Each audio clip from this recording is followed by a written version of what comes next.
Subscribe करिए rising Uttar Pradesh को और दबाइए इस बेल आइकन को ताकि आप पाएं यूपी की न्यूज अपने मोबाइल पर सबसे पहले।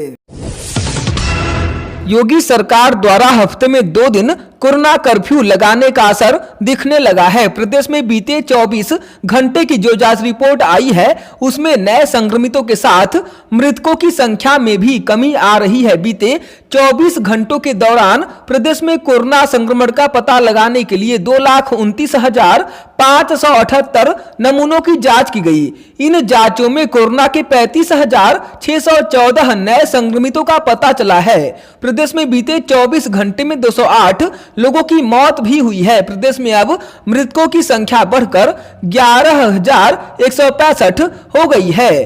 कल तक यह 10,959 थी। प्रदेश में ऑक्सीजन की किल्लत को दूर करने के लिए पीएमओ ने प्रदेश को 46 नए ऑक्सीजन प्लांट लगाने को मंजूरी दी है। जहां पर ये नए प्लांट लगाने हैं उनमें उत्तर प्रदेश का आगरा, अलीगढ़, आजमगढ़, बहराइच, बलिया, बांदा, बाराबंकी, बरेली, बस्ती, बदायूं, बुलंदशहर, देवरिया, इटावा, फर्रुखाबाद, फतेहपुर, फिरोजाबाद, गौतम बुद्ध नगर, गाजियाबाद, गाजीपुर, गोंडा, गोरखपुर, हरदोई, जालौन, जौनपुर, झांसी, कन्नौज, कानपुर, लखीमपुर खीरी, ललितपुर, लखनऊ, मथुरा, मेरठ, मिर्जापुर, मुरादाबाद में लगाया जाएगा। मुजफ्फरनगर, पीलीभीत, प्रतापगढ़, प्रयागराज, रायबरेली, रामपुर, शाहजहांपुर, सहारनपुर, सीतापुर, सुल्तानपुर, उन्नाव, वाराणसी में भी नए प्लांट लगाए जाने की मंजूरी दी गई है।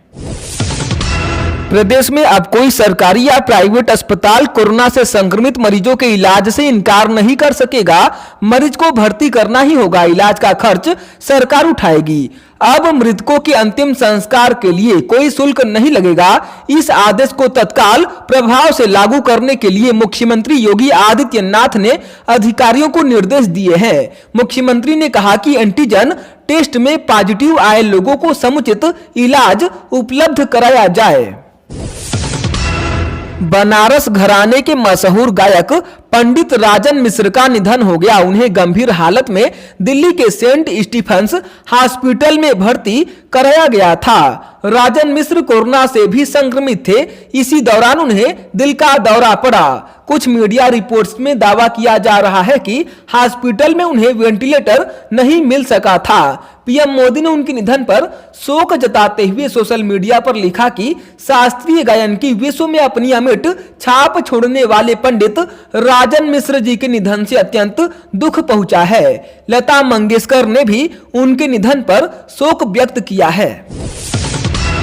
प्रदेश के त्रिस्तरीय पंचायत चुनाव के तीसरे चरण का मतदान आज हो रहा है, जिसमें 20 जिलों की करीब 2,14,000 सीटों पर 3,52,000 से अधिक उम्मीदवारों की तकदीर का फैसला होगा। इस दौरान राज्य के 20 जिलों में 49,789 मतदान केंद्रों पर 3,05,71,613 मतदाता अपने मताधिकार का प्रयोग कर रहे हैं। मतदान सुबह 7 बजे से शुरू हो चुका है, जो कि शाम 6 बजे तक चलेगा। तीसरे चरण में अमेठी, उन्नाव, औरैया, कानपुर देहात, कासगंज, चंदौली, जालौन, देवरिया, पीलीभीत, फतेहपुर, फिरोजाबाद, बलरामपुर, बलिया, बाराबंकी, मेरठ, मुरादाबाद, मिर्जापुर, शामली, सिद्धार्थनगर और हमीरपुर में मतदान हो रहा है।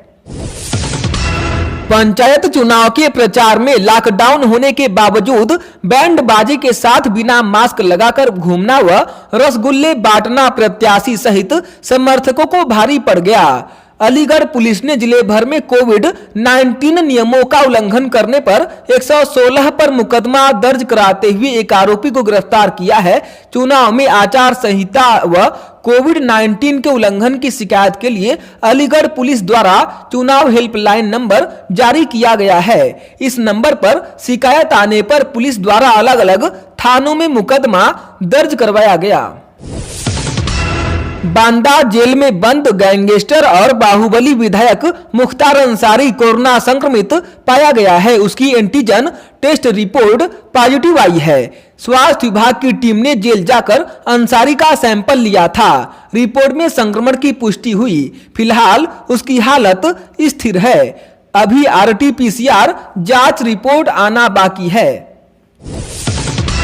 वर्तमान परिस्थितियों को देखते हुए प्रदेश भर में इन दिनों एम्बुलेंस सेवाओं में लगे 16,000 से अधिक कर्मचारियों की छुट्टी रद्द करने का आदेश जारी किया गया है, जिससे मरीजों को अस्पताल तक इलाज के लिए पहुंचाने में देरी की कोई संभावना न रहे। सरकार ने एम्बुलेंस सेवा के रिस्पांस टाइम को कम करने की भी निर्देश जारी किए हैं। वहीं दूसरी तरफ कोरोना संक्रमण पुलिस कर्मियों को भी तेजी से अपना शिकार बना रहा है।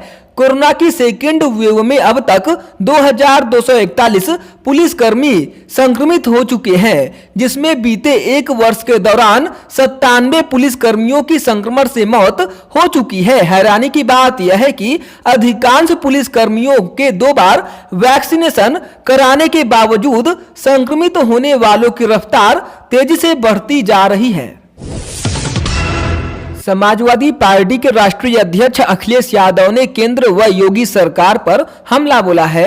कहा कि कोरोना के भयावह काल में जब देश और प्रदेश दवाओं और ऑक्सीजन के लिए तड़प रहा है, काला बाजारी की खबरें सरकार की नाकामी का प्रतीक है। उन्होंने कहा कि वैक्सीन के दामों में एकरूपता की जगह देश भर में त्वरित और मुफ्त टीकाकरण होना चाहिए।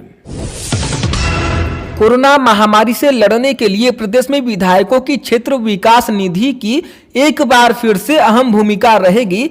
विधायक अब अपनी निधि से क्षेत्र में कोरोना बचाव के लिए ऑक्सीजन प्लांट स्थापित करने को लेकर वेंटिलेटर व आरटी-पीसीआर जांच के लिए जरूरी उपकरण व मशीनें खरीद सकते हैं। इतना ही नहीं, राज्य स्तरीय कोविड केयर फंड में विकास निधि से धनराशि देने की संस्तुति भी कर सकते हैं। यूपी के ग्राम्य विकास मंत्री राजेंद्र प्रताप सिंह उर्फ मोती सिंह ने बताया कि गत वर्ष कोरोना संकट के चलते विधायक निधि निरस्त कर दी गई थी। इस वर्ष विधायक निधि महामारी के प्रकोप से जनता को बचाने में कारगर सिद्ध हो, इसलिए 25 लाख रुपए व्यय करने की सीमा शिथिल की गई है। कोरोना वायरस से संक्रमित मरीजों के इलाज में आ रही परेशानी को लेकर कांग्रेस नेता सरकार पर हमलावर होते जा रहे हैं। राष्ट्रीय महासचिव व उत्तर प्रदेश प्रभारी प्रियंका गांधी वाड्रा ने अव्यवस्थाओं को लेकर सीधे मुख्यमंत्री योगी आदित्यनाथ पर निशाना साधा।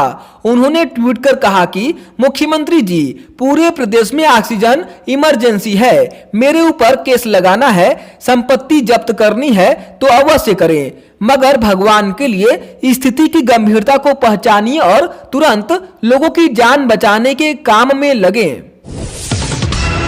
कोरोना महामारी के भीषण प्रकोप से बने हालात में बीजेपी के प्रदेश अध्यक्ष स्वतंत्र देव सिंह ने कहा कि कोरोना महामारी काल में भी घटिया राजनीति से माहौल खराब करने में लगे विपक्ष के कुचक्र से सतर्क रहना होगा। अफवाहें फैलाकर नकारात्मक वातावरण को तैयार करने वालों की पोल जनता के सामने खोलनी होगी। जिला हेल्पलाइन पर प्राप्त हो रही शिकायतों को प्राथमिकता से समाधान कराया जाए। जरूरतमंद लोगों की सहायता करने का अभियान जारी रखा जाए। कार्यकर्ता कोरोना संक्रमण से स्वयं को बचाते हुए आम जनता में जागरूकता बढ़ाई जाए। लखनऊ के बाजार खाला क्षेत्र के बिल्लौचपुरा लोहा मंडी में साप्ताहिक लॉकडाउन के दौरान आधा शटर गिराकर खुद के लिए खाना बना रहे होटल कर्मी समसूल पर पुलिस ने जमकर लाठियां बरसाई। इतना ही नहीं, खाने की प्लेटें और सामान भी फेंक दिया। पीड़ित ने थाने में घटना की शिकायत की है। पुलिस कर्मियों की यह करतूत सीसीटीवी कैमरे में कैद हो गई। बिल्लौचपुर स्थित नूर होटल के संचालक मोहम्मद इमरान है। उन्होंने बताया कि शनिवार और रविवार को साप्ताहिक लॉकडाउन के वजह से होटल बंद था। होटल में शमसूल समेत 2 कर्मचारी हैं जो वहीं रहते हैं। दोपहर वह अपने लिए खाना बना रहे थे। आधा शटर खुला हुआ था। अब दरोगा के पीटने का वीडियो वायरल हो रहा है सोशल मीडिया पर। साइबर जालसाज तरह तरह के हथकंडे अपनाकर लोगों को चूना लगा रहे हैं। बैंक खातों से उनकी कमाई उड़ा ले जा रहे हैं। एक डॉक्टर समेत 2 के खाते से जालसाजों ने 2,81,000 रुपए उड़ा दिए। पीड़ितों की तहरीर पर गोमती नगर और महानगर पुलिस मुकदमा दर्ज कर मामले की जांच कर रही है। गोमती नगर निवासी डॉक्टर विजय सेठ का निराला नगर स्थित बैंक ऑफ इंडिया में बचत खाता है। इंस्पेक्टर गोमती नगर केशव कुमार तिवारी ने बताया कि बीते 22 अप्रैल को डॉक्टर विजय के पास एक फोन आया। उसने खुद को वैक्सीनेशन अधिकारी बताया। उसने फोन पर ही उनके बारे में डिटेल लेकर कहा कि एक फॉर्म भर रहा है। इसके बाद बैंक खाते के बारे में जानकारी ली। कुछ देर बाद खाते से 1 लाख रुपए निकल गए। योगी सरकार शहरी विकास के कामों में प्रवासी मजदूरों को प्राथमिकता के आधार पर रोजगार देगी। स्थानीय निकाय व नगर विकास अभिकरण निदेशालय ने इस दिशा में काम शुरू कर दिया है। सबसे अधिक काम मुख्यमंत्री नगरीय अल्पविकसित व मलिन बस्ती विकास योजना के कामों में रोजगार दिया जाएगा। मऊ जिले के सरवा में बिना विद्यालय निर्माण विधायक निधि से 25 लाख रुपए हड़पने के मामले में विधायक मुख्तार अंसारी समेत 5 लोगों पर पुलिस ने मुकदमा दर्ज कर लिया है। आरोप है कि फर्जी दस्तावेज के आधार पर 2006-07 और 2017-18 में विधायक निधि से पैसा लिया गया था। पुलिस ने मामले की जांच शुरू कर दी है। मऊ से विधायक मुख्तार अंसारी अब विधायक निधि घोटाले में फंसते नजर आ रहे हैं। आरोप है कि थाना सराय लखी में ग्राम सरवा के गुरु जगदीश सिंह बैजनाथ पहलवान उच्चतर महाविद्यालय सरवा के नाम से विद्यालय का निर्माण कराना था, लेकिन 25 लाख रुपए निकाल लिए गए, लेकिन निर्माण कभी ना हो सका। कोरोना महामारी के बढ़ते मामलों के बीच कई राज्यों में बोर्ड परीक्षाओं, स्कूल, कॉलेज और विश्वविद्यालय समेत कई तरह की भर्ती परीक्षाओं को टाल दिया गया है। इस देश के सबसे बड़े एक भर्ती परीक्षा भी इस महामारी की चपेट में आ चुका है। उत्तर प्रदेश बिजली विभाग में भर्ती के तहत उत्तर प्रदेश राज्य विद्युत उत्पादन निगम लिमिटेड यानी UPRVUNL में काफी समय से अटकी 2019 की भर्तियों के लिए परीक्षा अब की बार कोरोना महामारी की चपेट में आ गई है, जिसको टाल दिया गया है।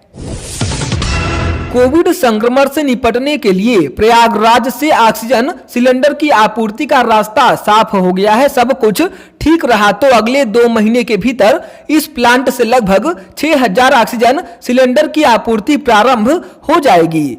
योगी सरकार की पहल पर बंद पड़ी company Bharat pump and compressors limited को चालू करने के लिए लखनऊ से IB ब्यूरो इंडियन स्टैंडर्ड यानी BIS की टीम ने प्लांट का निरीक्षण कर रिपोर्ट सरकार को भेज दी है।